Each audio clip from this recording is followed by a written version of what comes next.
రేపు కాబోయే దేవుని యొక్క సువార్థికులు, దేవుని రాజ్యం కొరకు పనిచేసే బిడ్డలుగా ఉన్నారు, అవునా కదా? మరి మీ బిడ్డలని ఎంతమందిని దేవునిలో నడిపిస్తున్నారు? మీ బిడ్డలని స్కూల్కు నడిపిస్తున్నారా, లేకపోతే దేవుని యొక్క సన్నిధిలోకి నడిపిస్తున్నారా? మనం పెదాలతో మాట్లాడుతాం, కానీ హృదయంతో పనిచేసే దగ్గరికి వచ్చేపాటికి నిజంగా మనం కార్యాచరణ చేయము. కానీ ప్రతి ఒక్కరం కూడా మా పిల్లవాడిని ఇంజనీర్ చేయాలని, మా పిల్లవాడిని డాక్టర్ చేయాలని, లేదా మా పిల్లవాడిని ఇంకోటి చేయాలని, మా పిల్లవాడిని ఇంకా ఇతర దేశస్తులకు పంపించాలని చూస్తాం. కానీ ఎవరైనా మా పిల్లవాడిని ఒక పాస్టర్ని చేయాలని అనుకుంటారా? మరి ఇంత ఇదిగా హల్లెలూయా హల్లెలూయా అరుస్తున్నారు, ఇందడు అందరూ తన్మయం అయిపోయి ప్రార్థన చేస్తున్నారు. మరి నీ బిడ్డలని ఎవరిని కూడా దేవునికి నా కుమారుడు కానీ నా కుమార్తె కానీ సేవ చేయాలని ఎవరైనా అనుకుంటున్నారా? ఎవరు అనుకోవట్లా. సో మనం అప్పుడు ఏం చేస్తున్నట్టు దాని అర్థం, పెదాలతో దేవుడిని కనపరుస్తున్నావు, కానీ దేవుడు నీ పెదాలతో నువ్వు చేసే ఆరాధన నాకు వద్దు అంటున్నాడు. ఏమంటున్నాడు? నాకు వద్దు అంటున్నాడు. నాకు నీ హృదయంతో చేసే ఆరాధన కావాలి అంటున్నాడు. ఈ రోజున ఎవరు హృదయంతో దేవుడి సన్నిధిలో ఆరాధన చేశారు? ఎంతమంది ఉన్నారు ఇక్కడ? చెప్పండి అంటే ఎవరు హృదయంతో ఆరాధన చేయలేదా? మరి మీ పిల్లల్ని దేవునిలో నడిపించండి. ఈ లోకంలో ఉన్న వాటిని దేవుడు చూడొద్దు, వాటిని వెతకొద్దు అన్నాడు. పైన ఉన్న వాటిని దేన్ని ఎతకమన్నాడు? ఎటు చూసి నడమన్నాడు? రే పైన చూసి నడుతున్నాడు రా, కింద పడిపోతావు అంటారు జనం సహజంగా అందరినీ, అవునా? కానీ మరి దేవుడు ఏంటి పైన చూడమంటున్నాడు, కింద వాటిని చూడొద్దు అంటున్నాడు ఏంటి? మరి కింద వాటిని చూడకపోతే పడిపోతామని ఎవరు చెప్తున్నారు? మన తల్లిదండ్రులు, మన లోకమే చెప్తున్నారు. పైన చూస్తూ నువ్వు కింద నడిచేవాడివి విశ్వాసముతో, నా తండ్రి నా చేయి పట్టుకుని నడిపించేవాడు నాకు తోడు ఉండగా నాకేంటని నువ్వు పైన వాటినే వెతకాలి, పైన చూస్తూనే నడవాలి. కానీ సహజంగా మనం అందరం కూడా కింద ఉన్న వాటి గురించే తాపత్రయపడిపోతూ ఉంటాము, వాటి గురించే వెంపరపడిపోతూ ఉంటాం, అంటే టెన్షన్ పడిపోతూ ఉంటాము. ప్రతి ఒక్కరూ కూడా ఎంతసేపు మన శరీరానుసారమైన కాళ్ళు వస్తుంది, లేకపోతే చెయ్యి వస్తుంది, లేకపోతే కడుపులో ప్రాబ్లం ఉంది, లేదా హార్ట్ ప్రాబ్లం ఉంది, నాకు తల ప్రాబ్లం ఉంది, ఇదే మనం దేవుడి దగ్గర కోరుకుంటాం. కానీ ఏ రోజునైనా దేవుడి గురించి తెలుసుకోవాలనుకున్నారా లేదా? ఎవరు ఈ దేవుడు? ఏంటి ఆయనకి మనకి కనెక్షన్ ఏంటి? ఎందుకు ఆయన నిన్ను ప్రేమిస్తున్నాడు? ఏ రోజున మీరు ఆలోచించారా? దేవుడు అంటే మీరు ఏమనుకుంటారంటే మీ కోరికలు తీర్చేవాడు అనుకుంటారు. ఏమనుకుంటారు? కోరికలను తీర్చేవాడు అనుకుంటారు. కానీ ఈ దేవుడు ఎవరు అసలు? ఏంటి ఆయన తండ్రి ఏంటి, నేను కుమారుడిని ఏంటి, అసలు ఈ దేవుడికి నాకు ఉన్న కనెక్షన్ ఏంటి అని ఎప్పుడైనా మీరు ఆలోచించారా? ఆలోచించరు. ఎంతసేపు నీ కోరికలనే ఆయన ముందు పెట్టి నాకు ఇది కావాలి, నీ నామము ద్వారా నాకు ఇది జై చేయాలి అని ఇలాగే మనము దేవుడిని చూస్తాం. కానీ నువ్వెవరివి తండ్రి, నువ్వెవరివి ఈ ధోరణిలో ఎవరు కూడా ఆలోచించరు, ప్రార్థన చేయరు. ఆయన చిత్తం ఏంటి? ఆయన చిత్తం చెప్పగలరు ఎవరన్నా? ఏంటి ఆయన చిత్తము? ఎవరన్నా ఆయన చిత్తం ఏంటి అసలు? ఏంటిదండి? ప్రార్థన చేస్తున్నాం ప్రతిరోజు. ఏంటి ఆ ప్రార్థన? పరలోకమందు నీ చిత్తము నెరవేరబడినట్లుగా భూలోకమందు కూడా నీ చిత్తము నెరవేరబడునుగాక. అంటే ఏంటి? పరలోకాన్ని ఎక్కడికి తేవాలనుకుంటున్నాడు ఆయన? పరలోకాన్ని ఇక్కడికి తేవాలనుకుంటున్నాడు. ఆ పరలోక రాజ్యాన్ని, ఈ భూరాజ్యాన్ని, రెండిటిని ఆయన కలపటమే ఆయన చిత్తమై ఉన్నది. ఎక్కడి నుంచి ఆదాము అవ్వని తోలేసాడు దేవుడు, పంపించేశాడు బయటికి? ఏదేను తోట నుంచి. ఆ ఏదేను తోట ఎక్కడ ఉంది? ఇక్కడ ఉందా, పైన ఉందా? ఇక్కడే ఉంది. ఏదైతే ఎత్తబడిందో ఏదైనా తోటని, మళ్ళీ అదే ఏదోను తోటని కిందకి తీసుకురావడానికే, ఆయన చిత్తాన్ని నెరవేర్చడానికే ఈ రాజ్యాన్ని, పైనున్న పరలోక రాజ్యము కిందున్న భూరాజ్యాన్ని కలపటమే ఆయన చిత్తము. ఈ లోకాన్ని ఎంతగానో దేవుడు ప్రేమించాడు. లోకాన్ని చెట్టును పుట్టను ప్రేమించాడా, లోకంలో ఉన్న నిన్ను ప్రేమించాడా? నేను చెప్పేది మీకు అందరికి అర్థమవుతుంది, తెలుగు అర్థమవుతుంది కదా? ఎంతమందికి అర్థమవుతుంది? చేతులెత్తండి. రైట్. ఈ లోకాన్ని ప్రేమించా అంటున్నాడు కదా దేవుడు. లోకంలో ఉన్న చెట్లు ప్రేమించాడా, భూమిని ప్రేమించాడా, లేకపోతే నిన్ను ప్రేమించాడా? మనల్ని ప్రేమించాడు. ఈ లోకాన్ని బట్టి, ఈ లోకంలో ఆయన సొత్తును, ఎవరై ఉన్నాం మనం ఆయనకి? ఆయనకు ప్రజలమై ఉన్నాం కదా. ఎవరి సొత్తు మనము? దేవుని సొత్తు అయి ఉన్నాము. దేవుడు అంటాము, దేవుణ్ణి అని మనము మాట్లాడుతూ ఉంటాము. అసలు మన దేవుడు ఎలా ఉన్నాడు? ఎలా ఉన్నాడు మన దేవుడు? దేవుడు అంటే ఎలా ఉంటాడు? రూపం కలిగి ఉన్నాడా? తెల్ల కాగిలాగా ఉన్నాడా? లేకపోతే ఒక పొగలాగా ఉన్నాడా? మరి ఎలా ఉన్నాడు దేవుడు? ఎలాగా? దేవుడు ఎలా ఉన్నాడంటే, ముగ్గురు వ్యక్తులుగా ఉన్న దేవుడు ఎలాగున్నాడు? ఏక ఆత్మగా ఉన్నాడు. ముగ్గురుగా కనపడుతున్నారు. తండ్రి, కుమార, పరిశుద్ధాత్ముడుగా త్రిత్వము కలిగిన దేవుడు ఒకటిగా ఉన్నాడు. భార్యాభర్తలు ఇద్దరుగా ఉంటారా లేదా? కానీ వాళ్ళిద్దరిని ఏమంటున్నాడు? ఏక శరీరం అంటున్నాడు, అంటే ఏకాత్వం అంటున్నాడు. మరి ఈ ముగ్గురు కలిగిన ఏకాత్మగా ఉన్న దేవుడు ఎలాంటి రూపం కలిగి ఉన్నాడు? ఎలాంటి రూపం కలిగి ఉన్నాడు? ఆత్మై ఉన్నాడు. Okay, right. తర్వాత ప్రేమై ఉన్నాడు. తర్వాత చెప్పండి. వెలుగై ఉన్నాడు, రక్షకుడై ఉన్నాడు. ఆయనకి నేచర్స్ ఉన్నాయి కదా. నేచర్స్ కలిగి ఉన్న దేవుడు, ముగ్గురుగా ఉన్న దేవుడి దగ్గర 3 రకాల నేచర్లు ఉంటాయి కదా. 3 రకాలుగా కనపడుతున్న దేవుడు ప్రేమై ఉన్నాడు, దాని తర్వాత వెలుగై ఉన్నాడు, దాని తర్వాత he is the fire of God. ఎలా ఉన్నాడు? దహించు అగ్ని వలె ఉన్నాడు. ఈ రోజున ఈ వాక్యము కనుక మీరు వింటే, మీరు ఒక అగ్ని వలె ఇక్కడి నుంచి మీరు వెళ్ళబోతున్నారు. ఇక్కడి నుంచి ఈ అగ్ని మీరు రాజేసుకుని, ఈ అగ్ని ఇంకా ఎప్పటికి కూడా మీలో మండుతూనే ఉండాలి. ఈ భూమి నడవాలంటే భూమిలో ఏముందో తెలుసా? ఈ భూమి తిరగాలంటే అగ్నిగుండము మండితేనే ఈ భూమి తిరుగుతున్నది. నీ కడుపులో కాలితేనే నీకు ఆకలి. అలాగే ఏ బండి అయినా కానీ మండితేనే కానీ బండి నడవదు. ఈ రోజున ఈ వాక్యము నీలో ఒక అగ్గిలాగా మండుతూ ఇక్కడ నుంచి ఒక దేవుని యొక్క ఆత్మ కలిగిన శక్తిగా మనం ఇక్కడి నుంచి వెళ్ళాలి. ఏదో వాక్యం వింటున్నాము, ఆ వాక్యము ఇక్కడ నుంచి బయటికి వెళ్ళంగానే ఆ వాక్యము నీ నుంచి బయటికి వెళ్ళిపోయేది కాదు. అది వేషధారణమైన వాక్యము. ఈరోజు ఎంతమంది పిల్లలు ఉన్నారు? ఈ పిల్లలందరూ కూడా దేవుడికి తలయొగ్గాలా, లోక మర్యాదకు తలయొగ్గాలా? కానీ మనం చెప్తాం, కానీ నిజంగా లోకానికే తలయొగ్గుతాం. To be frank. మరి నువ్వు లోక మర్యాద అంటే ఏంటి? రండి కూర్చోండి, అది కాదు లోక మర్యాద అంటే. లోక మర్యాద అంటే లోకంలో నీ అవసరతలు ఏదైతే ఉన్నాయో వాటి మీద నువ్వు ఆధారపడుతున్నావు, చూసావా? దానినే లోక మర్యాద అని అంటున్నాడు.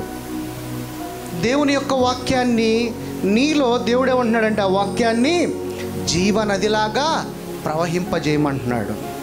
మనం ఏం చేస్తున్నాం? ఆ నదిని మన అవసరతలను బట్టి ఈ లోక మర్యాదలో ఉన్న ఏదైతే ఉన్నాయో వాటన్నిటినీ మన చుట్టూ అడ్డుగోడలాగా కట్టేసుకుంటున్నాం. ఎందులోకి? నీలోకి నీ దేవుని యొక్క జీవం కలిగిన వాక్యాన్ని రానికోకుండా. ఏంటి అడ్డుగోడలు? ఎవరైనా చెప్పగలరా? ఏంటి అడ్డుగోడలు? ఈ రోజున పెద్ద అడ్డుగోడ, పెద్ద డ్యామ్ మీది ఇక్కడ, అదే కావేరీ డ్యామ్ అనేది, తుంగభద్ర డ్యామ్ ఉంది కదా, అంత పెద్ద డ్యాము మన జీవితంలో ఏంటి చెప్పండి? ఫస్ట్ ఇక్కడే ఉంది కదా పక్కనే. చెప్పగలరా ఎవరన్నా? నీ ఫోనే నీ చెక్ డ్యామ్గా కట్టేసుకున్నావు. వాక్యమా ఫోనా? ఫోనే. వాక్యమా తర్వాత చూద్దాం, ముందు ఫోన్ చూడాలి. ఆ ఫోనుల్లో గేట్స్ లాగా ఉన్నాయి. ఏంటా గేట్స్? యాప్స్తో లాగా ఇన్స్టాగ్రామ్ ఎక్కిచ్చేస్తావు, వాట్సాప్ ఎక్కిచ్చేస్తావు, ఫేస్బుక్ ఎక్కిచ్చేస్తావు, ట్విట్టర్ ఎక్కిచ్చేస్తావు, యూట్యూబ్ ఎక్కిచ్చేస్తావు. దేవుడా ఫోన్ అంటే ఫోన్ తెరిస్తే బోల్డ్ అన్ని గేట్లు ఉన్నాయి. దాంట్లో ఏ గేట్లో అంటే ఆ గేట్లో ప్రవహించాలి. కానీ ఈ గేట్లో కనుక నువ్వు ప్రవహిస్తే నీ జీవితము మరణానికి తోచుకుని వెళ్తుంది. దేవుని యొక్క ఉగ్రత నీ మీద ఉంటుంది. అదే దేవుని యొక్క జీవ మార్గము ద్వారా నువ్వు వెళితే కనుక దేవుడు అన్నాడంటే నిత్య జీవములోకి నడిపిస్తానంటున్నాడు. ఎక్కడ నడిపిస్తా అంటున్నాడు? ఏంటి నిత్య జీవం అంటే ఏంటి?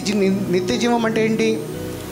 నిత్య జీవం అంటే మరణము లేకోకుండా దేవునితో పాటు నిత్యము ఆయనతో పాటు కొనియాడేలాగున నిత్య జీవంలోకి నడిపిస్తానంటున్నాడు.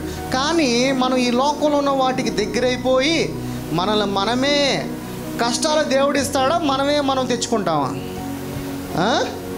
మనకు మనమే క్రియేట్ చేసుకుంటాం, మనకు మనమే కొని తెచ్చుకుంటాం.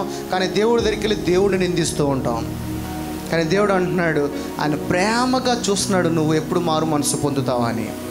మారు మనసు పొందడం ఒక్కటే కాదు, నువ్వు దేవుడికి నిజమైన వారసుడిగా జీవించాలంటే ప్రతి విషయంలో కూడా మనకు మనమే మన ఆశీర్వాదాలను కోల్పోతున్నాం. ఎలాగా?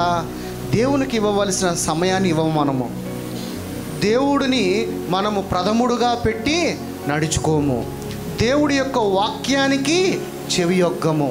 దేవుడు ఏమంటున్నాడు? నా కుమారుడా, నా మాటలను ఆలకించిన ఎడల ఆ ఆజ్ఞలను చెవియొగ్గి విని ఎక్కడ భద్రపరచుకోమంటున్నాడు? నీ హృదయంలో భద్రపరుచుకోమంటున్నాడు. నీ హృదయంలో భద్రపరుచుకున్న ఆ వెలుగు కలిగిన జీవమైన వాక్యాన్ని నీ నోటి ద్వారా పలకమంటున్నాడు. మన నోట్లోంచి ఏం పలుకుతాం? మన నోట్లోంచి చెత్తంతా పలుకుతూ ఉంటాం. ఎంత చూసినా దుర్భోషం మాట్లాడుతూ ఉంటాం, అసూయ కలిగిన మాటలు మాట్లాడుతూ ఉంటాం, తప్పుడు మాటలు మాట్లాడుతూ ఉంటాం. జీవం కలిగిన మాటలు ఏ రోజైనా మాట్లాడతామా? మాట్లాడం. ఎంతసేపు నీవు గనక జీవం కలిగిన వాక్యము నీలో ఉండి ఉన్నట్లయితే నీ నోట్లోంచి రావాల్సింది ఏం మాట? గాడ్ బ్లెస్ యూ, ఈ మాట రావాలి. ఈ రోజున ప్రతి ఒక్కరం కూడా దీన్ని ఈ 66 పుస్తకాలు మొత్తంలో ఒకటే సారాంశం ఏంటి చెప్పగలరా? చెప్పండి ఏంటి? ఒకటే సారాంశం. ఈ 66 పుస్తకాలు నీకు అవసరమా? అవసరమే. అవసరం లేదా? అవసరం లేదు. మరి నీకేం అవసరం చెప్పగలరా? దేవుడు చెప్తున్నాడు, ఈ 66 పుస్తకాల్లో నుంచి బయటికి వచ్చేది ఒకటే, ప్రేమగా జీవించండి అంటున్నాడు. ఏమని? ప్రేమగా జీవించి ఎదుటి వారిని నిన్నువలే నీ పొరుగు వారిని ప్రేమించు అన్నాడు. మరి నువ్వు ప్రేమిస్తున్నావా? ఈ పుస్తకంలో గనక యేసు ప్రభువును కూడా రాయకపోతే మీరు యేసు ప్రభువును కూడా నమ్మరు. ఎందుకంటే ఈ పుస్తకం మనకి ఆధారం. నిజంగా ఆధారం అంటారా? ఆధారమా? ఈ పుస్తకం చదివితే కొరింథీ రాసిన సంఘానికి రాసిన పత్రిక నీకేం ఉపయోగపడుద్ది? రోమీలు రాసిన పత్రిక నీకేం ఉపయోగపడుద్ది? ఆ సంఘాలకు కదా అవి రాసింది. అప్పుడున్నది ఇప్పుడు ఉపయోగపడుద్ది అంటారా? బేసిక్గా మన పాత రోజుల్లో మన పెద్దలు ఏమంటారు, ఆ రోజులో ఉన్న నాగరికతకి ఇప్పుడున్న నాగరికతకి ఎంత డిఫరెన్స్ ఉంది? చాలా ఉంది. మరి పాత రోజుల్లో ఉన్నట్టు ఇప్పుడు ఉండగలం మనం? మరి ఉండలేం కదా. మరి ఇది ఎందుకు ఉపయోగపడుతుంది? ఇది ఎందుకు మారట్లా? మన జీవితంలో మనకు ఒక 60-70 ఇయర్స్ బ్యాక్కి వెళ్తే అప్పుడున్న పద్ధతులు ఇప్పుడు ఎవడన్నా పాటిస్తున్నాడు? అసలు ఇప్పుడు జాయింట్ ఫ్యామిలీస్ ఉన్నాయా? అత్త కోడల మధ్య అప్పట్లో ఒక మంచి రెస్పెక్ట్ ఉండేది. ఇప్పుడు ఉందా? కోడలు చేంజ్ చేసేస్తుంది, ఇల్లుని ఇరక్కొట్టేసి బయట తీసుకెళ్ళిపోద్ది మొగుడిని. అవునా? సహజంగా. మరి ఆ పద్ధతులు ఇప్పుడు ఎందుకు ఉండలా? కానీ ఈ పుస్తకం ఎందుకు ఇప్పటికీ బతికే ఉన్నది? ఈ పుస్తకంలో జీవగ్రంథం ఉన్నది కాబట్టి, జీవం ఉన్నది కాబట్టి. అయినా కానీ ఈ పుస్తకంలో ఉన్న 66 గ్రంథాలు ఏదైతే ఉన్నాయో, పత్రికలు కానీ ఏదైనా ఖండాలు కానీ, ఇవన్నీ చెప్పేది ఒకటే, ఏంటంటే ప్రేమగా జీవించి పూర్ణ హృదయముతో పూర్ణ మనసుతో నన్ను ఆరాధించు, నిన్ను వలే నీ పొరుగువారిని ప్రేమించు అని చెప్తున్నాడు. ఈ 2 కమాండ్మెంట్స్ కనుక నువ్వు పాటిస్తే నో నీడ్ దిస్ బైబుల్. ఈ బైబిలు అక్కర్లేదు. ఈ బైబిల్లో ఉన్న అక్షరాలు విలువ లేదు ఎందులో ఉంటే, ఈ పుస్తకంలో ఉంటే. కానీ ఇదే పుస్తకంలో ఉన్న అక్షరాలని నీ హృదయంలో గనక భద్రపరుచుకున్నట్లయితే జీవం ఇక్కడ ఉంటే రాదు. జీవము నీ హృదయంలో ఉంటే ఆ జీవం కలిగిన మాటకి శక్తి ఉంటుంది. ఎందుకంటే నేను డెలివర్ చేయమంటున్నాడు, కమాండ్ చేయంటున్నాడు, అథారిటీని తీసుకుని గద్దించు అంటున్నాడు, రిబ్యూక్ చేయమంటున్నాడు. ఇదేం చేయగలదు? తలకడ తినక పెట్టుకుంటే ఏమైంది? No use. కానీ చాలామంది క్రైస్తవులు ఏం చేస్తారంటే దీన్ని ఒక వెపన్గా పెట్టుకుని తలకడ కింద పెట్టుకుని పడుకుంటారు. కానీ దేవుడు చెప్తుంది ఏంటంటే ఈ జీవగ్రంథము నీ హృదయ పలకలలో రాసుకో అంటున్నాడు. తలకడ కింద పెట్టుకుంటే కాదు. కానీ ఈ వాక్యాన్ని మనలోకి వెళ్ళనీయకుండా మనం ఏం చేస్తున్నాం, మన సమయాన్ని లోకానికి సమర్పించేసుకుంటున్నాం. ఎలాగా? మన జీవితంలో ఈ రోజున చెడిపోవటానికి ఎన్నున్నాయి ఎంటర్టైన్మెంట్స్. ఈ రోజున వాటికి తల ఎగ్గుతావు, కానీ దేవుని యొక్క వాక్యానికి మనము సమయానికి ఇవ్వము, దేవుని ఆరాధనకి టైం ఇవ్వము. మన జీవితంలో మీరు రోజు మొత్తంలో 1 గంట సేపు ప్రార్థన చేసేవాళ్ళు ఎవరున్నారు? ఎంతమంది ఉన్నారు? మహా అయితే 1, 2 ఆర్ 3. మిగతా వాళ్ళందరూ సార్ రోజు మొత్తంలో 5 మినిట్స్ చేసేవాళ్ళు ఉన్నారా? 5 నిమిషాలు కూడా చేసేవాళ్ళు లేరా? మరి ఎక్కడున్నాం? మనం క్రైస్తవులమా వేషధారులమా? మరి ఇందడ ఒక అరగంట దగ్గర 45 మినిట్స్ మరందరూ గట్టిగా దేవుని స్మరిస్తూ ఆరాధన చేస్తారు. అది వేషధారణ లేకపోతే నిజంగా దేవునికి సమర్పించుకునేదా? వేషధారణగా దేవుడి దగ్గర నువ్వు ఉంటూ ఆశీర్వాదం కావాలంటే వస్తుందా? రాదు. ఈరోజు ఎంతమంది యూత్ పిల్లలు ఉన్నారు, లోకం వైపు చూస్తుంటే ఇక్కడున్న తల్లుల్లో ఎగ్జాంపుల్,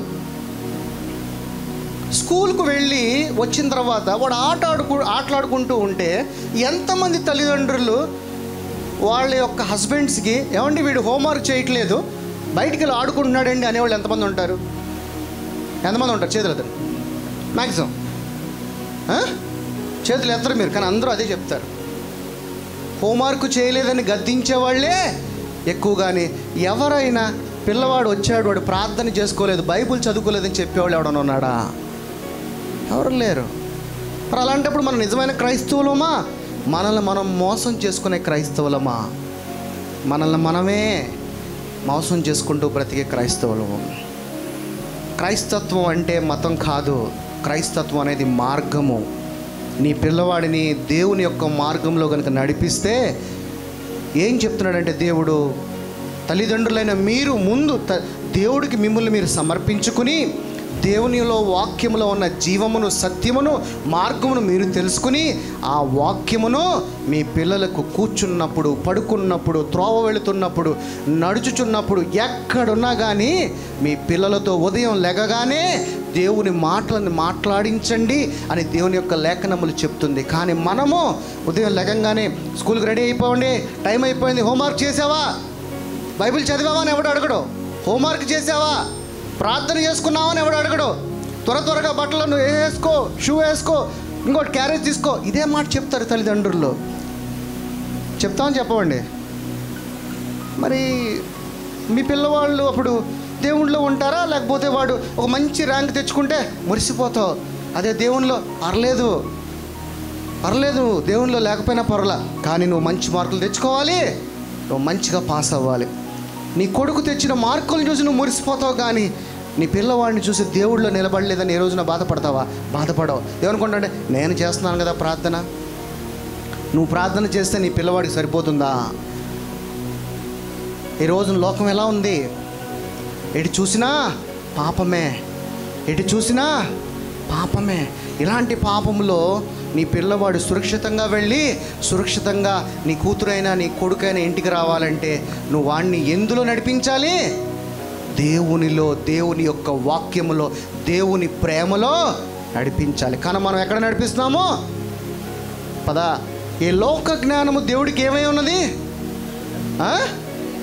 వెర్రితనమైన జ్ఞానము కోసం పరిగెడుతున్నావు, కానీ నిజమైన జ్ఞానము దేవుడి దగ్గర ఉన్నది. ఆ జ్ఞానములోకి నువ్వు నీ కుమారులుగా నీ పిల్లలుగా నడిపించట్లా.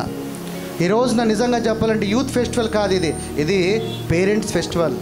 ఇక్కడ మారు మనసు ఎవరు పొందాలి? ముందుగా కోడి ముందా గుడ్డు ముందా? ఇప్పుడు పేరెంట్స్ ముందా పిల్లల ముందా? ఇప్పుడు ఎవడు మారు మనసు పొందాలి? ఇక్కడ పేరెంట్స్ మారాలి. మీరు మారితే మీరు ఎవరిని మారుస్తారు? మీ పిల్లలను. దేవునిలో ఎదిగిన రోజున సంతోషపడండి మీ పిల్లల్ని. దేవుని కొరకే మీ పిల్లవాడు ఉదయాన్నే లెగిసి మీ కొరకు ప్రార్థన చేస్తాడు చూడండి, అప్పుడు మురిసిపో. అంతేగాని మార్కులు తెచ్చుకుంటే మురిసిపోవటం అది వెర్రితనం అంటున్నాడు. దేవుడిని ప్రథమంగా పెట్టండి మీ పిల్లల్లో.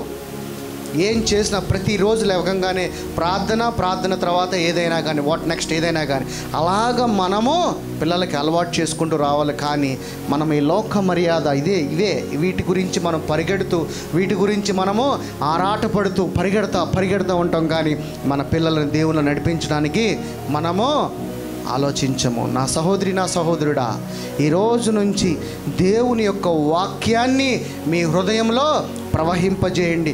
మీరు ఏదైతే మతమని గోడలు కట్టుకున్నారో ఆ గోడలను ఈ రోజున బద్దలు కొట్టండి. వాక్యాన్ని మీలో ప్రవహింపజేయండి. నినువలే నీ పొరుగు వారిని, అది ఎవడు ఏ మతస్థుడైనా వాడిని ప్రేమించటం ఈ రోజు నుంచి ప్రారంభించండి. నిజమైన దేవుడు అంటే ఏంటో తెలుసా? మానవత్వం లేనిది. ఎందుకు ఆ దైవత్వము? నీలో మానవత్వం లేదనుకో, రాతి హృదయం ఉన్నదనుకో, నీవు దేవుని కుమారుడు అని చెప్పుకోవటం వృధా. అవునా కదా?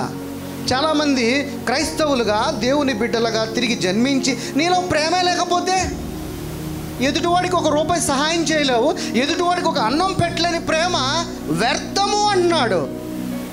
కానీ మనము దేంట్లో జీవిస్తున్నాము? చెప్పుకుంటున్నాం అంతే, మాస్క్ వేసుకుంటున్నాం క్రైస్తవుడుగా, కానీ దేవుని ప్రేమను మనం కనపరచట్లేదు. దేవుని ప్రేమను కనపరిచేవాడివైతే మానవత్వంగా మనిషిగా ప్రేమిస్తూ వాడు ఎవడైనా కానీ నీ సహోదరుడుగా నీ సహోదరిగా నువ్వు ప్రేమించిన రోజున నిజమైన ఆయన వారసుడు. కానీ దేవుని ప్రేమగా దేవుని కుమారుని అని చెప్పుకుంటూ నువ్వు మోసపుచ్చుకుంటే దేవుడు ఏమంటున్నాడంటే నేను నిన్ను ఆశీర్వదించును అంటున్నాడు. నిజంగా నువ్వు ఆశీర్వాదం పొందుకోవాలంటే ఎందుకు నా జీవితం ఇంకా వెనకబడుతుంది, ఎందుకు నా జీవితంలో ఎటువంటి మార్పాటు రావట్లేదంటే నీకు తెలియకుండానే చాలా ఆశీర్వాదాలని నువ్వు కోల్పోతున్నావు. ఎస్ దేవుడికి లోబడుతున్నావు అంటావు, కానీ లోబడటంలో గొప్ప